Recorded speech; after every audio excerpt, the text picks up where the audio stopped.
BBC Bangla Sheikh হাসিনার ২০ সেকেন্ডের যে অডিও বার্তাটা প্রকাশ করেছেন, আপনারা লক্ষ্য করলে দেখতে পারবেন দুইটা ১৫ সেকেন্ডের ভয়েস এক জায়গা থেকে আর বাকি ৫ সেকেন্ডের ভয়েস অন্য জায়গা থেকে।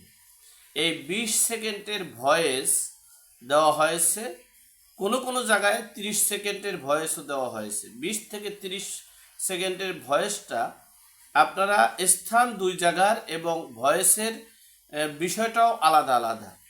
এর পরের বিষয় হচ্ছে একটা বক্তব্যের যদি আপনি কাটিং ফাটিং করেন তাহলে বোঝা যাবে না যে সে কি বলতে চেয়েছিল এবং কি বলছে।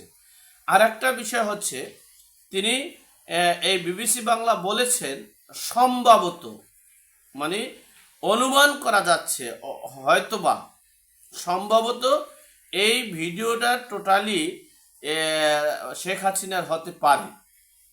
তো কোনো ফৌজদারি মামলায় বিষয়ে কোনো সম্ভবত হতে পারে সন্দেহ ওকে নিয়ে কোনো রায় দেওয়া যাবে না, এটাই ফৌজদারি আইনের বিধান।